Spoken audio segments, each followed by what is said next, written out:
안녕하세요. 안녕하십니까. 안녕하세요. 안녕하세요. 바로TV 구독자 여러분. 오늘은 물리치료사에 대해서 이야기해보는 시간을 가지려고 합니다. 현직, 학생, 그리고 물리치료사로 일하고 계시는 선생님들이 들려줄 수 있는 솔직한 이야기들을 오늘 영상에 담았으니까 많은 시청 부탁드리겠습니다. 안녕하세요. 상태발음정형외과 도수치료센터에서 근무 중인 정아림, 유형주라고 합니다. 반갑습니다. 이 점은 여자 치료사 입장에서 단점이라고 생각할 수 있는 부분인데요. 건장한 체격의 남성 환자분들이 내원을 했을 때 상대적으로 체구가 작은 여자 치료사를 처음 대면했을 때 신뢰를 얻기 힘들 수가 있습니다. 그런데 오히려 당황하지 않고 치료사가 환자의 문제점을 빠르고 정확하게 평가를 해서 이에 대해 적절한 치료를 적용을 해서 통증에 대한 개선이 빠르게 나오면은 이러한 선입견을 없앨 수 있을 뿐만 아니라 오히려 더 신뢰감을 얻을 수 있습니다. 팀장님이 생각하는 단점은 어떤 게 있는 것 같으세요? 제가 생각하는 단점은 아무래도 이거는 모든 치료사분들이 공감하실 만한 얘기인데 치료가 원하는 대로 흘러가지 않을 때가 좀 가장 어떻게 보면 좀 힘든 거? 스트레스를 많이 받는 것 같습니다. 그래서 이럴 때 예를 들어서 환자분이 내원하는 횟수가 많아지고 치료 횟수는 많아졌는데 저희가 생각하는 것만큼 이 환자의 통증이 낫는 정도가 나오지 않을 때 그럴 때는 환자분들한테 좀 죄송한 마음도 들기도 하고 아무래도 저희도 이제 치료 방향성을 수정을 해야 하나 하는 고민에 빠져서 그런 부분에 대해서는 좀 끊임없이 생각을 하고 노력을 해야 하는 부분이 단점 아닌 단점일까 싶은데요. 근데 오히려 반대로 이제 치료가 서로 생각하는 방향이 잘 맞아서 환자의 호전이 많이 되고 이 환자 또한 만족도가 높을 때 이제 치료가 다 끝나고 감사하다라는 얘기를 듣는다거나 할 때는 그때의 뿌듯함을 정말 말할 수 없을 정도로 아무래도 이제 저의 일하는 원동력이 되지 않을까 싶습니다. 그러면 반대로 이제 형주 선생님이 생각하는 치료사의 단점 말고 장점은 또 어떤 게 있을까요? 물리치료사는 다른 유혹의사 직종들과 비교해서 환자분들과 1대1로 대면해서 대화할 수 있는 시간이 많기 때문에 그 환자분들의 직업군이나 아니면 여러 삶에 대한 경험들을 간접 경험을 할 수 있기 때문에 이 점이 장점이 아닐까 싶습니다. 선생님 의견에 한 가지 더 덧붙여서 제가 생각하는 장점을 말하자면 면허증을 가지고 있는 모든 치료사들은 원하는 시기에 그리고 원하는 지역에서 어디든지 병원에서 구인구직을 한다면은 저희는 뭐 이직이 되게 자유로운 점이 아무래도 가장 큰 장점이 아닐까 싶고요. 그리고 여자 치료사 같은 경우에는 출산을 하시고 나서 육아휴직 복귀일에 되게 연연하지 않고 저희가 충분히 휴식을 해서 몸을 충분히 케어를 한 다음에 또 원하는 시기에 이직을 또 하고 취업을 할 수 있다는 점이 여자 치료사한테는 또 큰 장점이 아닐까 싶습니다. 프로팀 구단 트레이너하고 선수 트레이너 쪽으로 관심이 많아서 찾아보니까 물리치료사 출신 트레이너분들이 많아서 물리치료학과에 오게 되었습니다. 고등학생 때 신체 장애인 캠프로 봉사를 했는데 어떻게 하면 도움이 될 수 있을까 생각하다가 물리치료학과를 지원하게 되었습니다.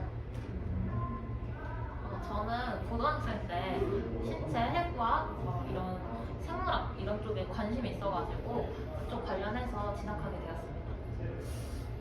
저는 고등학교 4학년 때 담임 선생님께서 너 성적에는 여기가 제일 시험도 잘 되고 전망도 좋다라고 하셔서 지원하게 되었습니다. 물리치료하면 다들 찜질하고 전기치료만 하는 직업 아니야? 라고 말하시는데 물리치료 분야가 포괄적으로 다양합니다. 신체 물리치료, 수치료, 신경계 등이 되고 실제 환자를 치료하는 것처럼 영상을 찍기도 하고 직접 환자가 되어서 환자의 불편함을 경험하기도 합니다. 인체 이해를 위해서 세포, 근육, 장기, 신경계 모두 전반적으로 배우고 물리치료와 관련된 부분은 더욱 세부적으로 배운다고 생각하시면 될 것 같습니다. 그것 외에도 보건법규, 의학용어처럼 병원 근무할 때 알아야 할 것들도 배웁니다. 아까 제가 배울 내용을 말씀드렸었는데 학습량이 그만큼 많다는 점, 외울 게 너무 많은 것 같습니다. 그래서 그런지 동아리 활동에 시간 활약이 또 힘든 것 같습니다. 그 외국장은 필수로 들어야 하는 전공이 많아서 교양을 들을 기회가 적은 것 정도인 것 같아요. 저는 물리치료학과의 장점이 남녀 성비라고 생각해요. 왜냐하면 문과 계열을 제외하고는 공대는 보통 남초고 보건 계열은 보통 여초 학과가 많은데 저희 물리치료학과는 보통 성비가 5대5 정도로 형성되어 있어서 과 분위기가 좋은 게 장점인 것 같습니다. 저는 취업률이라고 생각해요. 물리치료과가 다른 과에 비해서 취업률이 되게 높다는 게 최대 장점이에요. 하지만 물리치료사 자격증만 딴다고 해서 좋은 직장에 취직하는 건 아니고요. 좋은 직장에 들어가고 싶으면 그에 따라 열심히 공부하는 건 다 똑같은 것 같아요. 저는 단순하게 뼈 근육과 같은 정형외과적인 것만 배우는 줄 알았는데 신경계, 심폐혈관계 등 인체 전반에 대해서 배우는 점이 제 생각과는 달랐어요.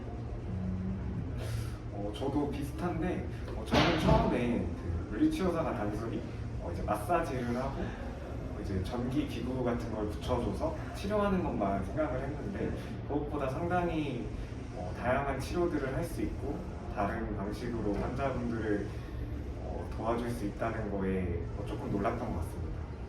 저희 작가는 여러분들에게 도움이 되셨으면 좋겠습니다. 안녕하십니까. 상계 바른정형외과 도우치료센터에서 근무하고 있는 10년차 물리치료사 노현우라고 합니다. 저는 물리치료사로서 지금 근무를 하고 있는 것과 동시에 천안에 있는 백석대학교라는 곳에 외래교수로 강의를 나가고 있는데요. 제가 현직에서 일하고 있는 물리치료사 그리고 학교로 수업을 나가고 있는 교수 입장으로서 여러분들께 좋은 정보를 제공해드리고자 이 영상을 찍게 되었습니다. 자, 임상 10년차 물리치료사 그리고 지금 대학교로 강의를 나가고 있는 외래교수의 입장으로서 물리치료학과가 어느 곳인지 정말 쉽게 설명을 드리면 보편적으로 이제 뇌출혈, 뇌경색, 그리고 척수 손상 등으로 인체에 장애가 발생하신 분들, 이분들을 어떻게 재활을 할 것인가, 그리고 일상생활을 일반인들께서 하시면서 흔히 발생하는 통증들, 이 통증을 어떻게 관리를 해줄 것인가, 이거를 아무한테나 시킬 수는 없는 거잖아요. 우리가 이제 운전면허가 있어야지 운전을 할 수 있는 것처럼 물리치료사 역시 면허가 있어야만 병원에서 장애를 극복시킬 수 있고 통증을 관리할 수 있는 자격이 주어지거든요. 그래서 물리치료학과는 정말 쉽게 표현하면은 이제 학생분들이 입학을 해서 국가고시라는 국가시험에 합격해서 물리치료사라는 라이센스를 취득하기 위해서 그에 걸맞는 기초 지식을 습득하고 공부하는 그런 학과라고 생각하시면 될 것 같습니다.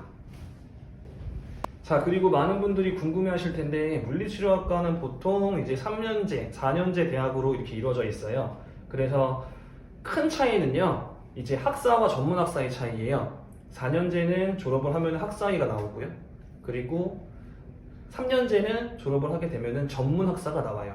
그래서 학사학위를 취득하게 되면 대학원에 바로 갈 수 있는 자격이 주어지고요. 전문학사 같은 경우에는 편입을 해가지고 4년제를 다시 졸업을 한다던가 아니면은 요즘에는 전공심화라는 과정이 있는데 플러스 1년을 더 공부해서 학사를 취득해야만 대학원에 갈 수 있죠. 그게 제일 큰 차이라고 보시면 되고요.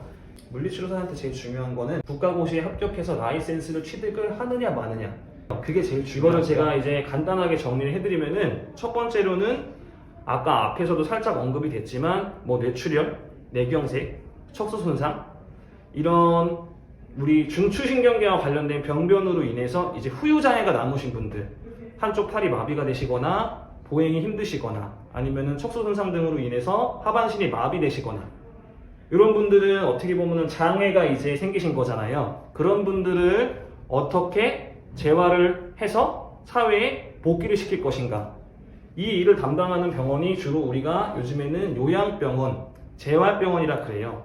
합쳐가지고 재활, 요양병원 이렇게도 얘기를 하는데, 그래서 중추신경계와 관련된 환자분들을 주로 치료한다 해서 신경계와 관련된 병원이라고 하죠. 그래서 보통 요양병원, 재활병원, 그리고 대학병원에서도 이런 중추신경계 환자들을 많이 케어를 하는데요. 첫 번째로는 그래서 이런 재활병원, 그리고 대학병원, 요양병원 이런 쪽에서 취업을 해가지고 일을 하시는 그런 루트가 하나 있어요. 그리고 두 번째는 지금 우리 병원이죠.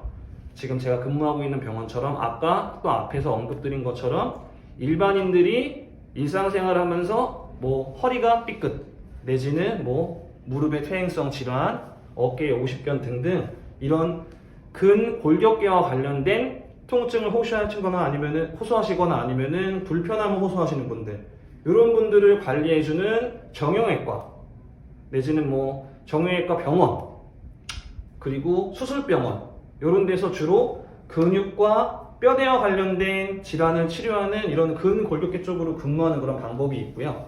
그리고 이제 대학병원은 아까 앞에 말씀드렸는데 대학병원 같은 경우에는 주로 이제 서울에 같은 경우에는 뭐 삼성병원 그리고 아산병원 뭐 신촌 세브란스 병원 되게 다양하죠. 뭐 서울대학교 병원. 그래서 대학병원 같은 경우에는 학부 때 성적 관리가 정말 열심히 된 상황 그리고 면접을 잘 봐가지고 대학병원에 만약에 계약직 내지는 인턴으로 들어가게 된다면은 거기서 본인이 열심히 하고 상황이 맞아 떨어진다면은 대학병원의 정직원으로 채용이 돼서 이제 교직원으로 인정을 받으면서 나중에는 사학연금을 누릴 수 있는 그런 혜택도 있어요. 이처럼 물리치료사가 할 수 있는 범위 되게 다양해요. 뭐 스포츠 구단에 들어갈 수도 있고요. 할 수 있는 일이 되게 다양하다고 보시면 돼요. 그래서 더 깊게 알고 싶다. 그렇게 되면은 그거는 이제 물리치료과에 입학을 하셔가지고 치료 교수님과 함께 진로 상담을 하실 때 그때 본인이 가야 할 방향을 더 구체적으로 설계를 하시는 게 맞다고 저는 생각이 듭니다. 또 많이 궁금해하실 수 있는 부분들이 그러면 물리치료사의 근무 형태는 어떻게 되느냐를 제일 많이 물어보시는데요. 여기서 제일 중요한 것 중에 하나, 물리치료사는 주당 근로시간 준수를 제일 잘하는 직업 중에 하나입니다. 따라서 내 워라밸에 맞춰서 근무하기에 굉장히 용이하고 혹은 병원과 협의해서 나에게 맞는 형태로 탄력적 근무를 시행할 수도 있습니다. 그래서 주중에 휴무를 사용할 수도 있고요. 혹은 토요일에 출근을 하거나 하는 형태가 발생할 수도 있습니다. 어쨌든 주당 근로시간을 잘 맞추기 때문에 내가 손해보거나 하는 일이 거의 없다는 사실을 알고 계시면 좋을 것 같습니다. 물리치료사의 정년에 대해서 얘기를 좀 많이 합니다. 아무래도 요즘 같은 시대에 정년에 대한 걱정들이 많기 때문인데요. 일단 기본적으로 저희가 말씀드릴 수 있는 부분은 내가 일하고 있는 직장의 형태나 고용 형태에 따라서 많은 차이가 있다고 보시면 좋을 것 같습니다. 대학병원에 계시거나 종합병원 이상에 근무하시는 선생님들은 내규에 의해서 정년이 보장되는 경우가 대부분이라고 생각하시면 될 것 같고요. 그 이외에 더 작은 규모의 병원이나 아니면은 다른 형태의 직장에서는 조금 차이가 있을 수 있습니다. 그렇기 때문에 내가 일하고 있는 직장의 형태에 따라 차이가 더 크다고 보시면 될 것 같고요. 그래서 무조건 수명이 짧다, 무조건 정년이 없다라고 보기에는 어렵고 불필요한 걱정이라고 생각하시면 될 것 같습니다. 많이들 궁금해하시는 것 중에 물리치료사 직업을 선택했을 때 그러면은 연봉을 얼마나 받을 수 있느냐, 이런 부분에 대해서 많이들 궁금해하십니다. 연봉 또한 사실은 내가 일하고 있는 형태에 따라 좀 차이가 많이 난다고 보시면 될 것 같고요. 내가 호봉제에 의해서 월급을 받고 있느냐, 아니면은 매년 나의 연봉 자체를 계약해서 연봉을 인상해가는 형태냐, 혹은 월급제냐, 아니면은 인센티브제냐에 따라서 많은 차이가 있다고 보시면 될 것 같고요.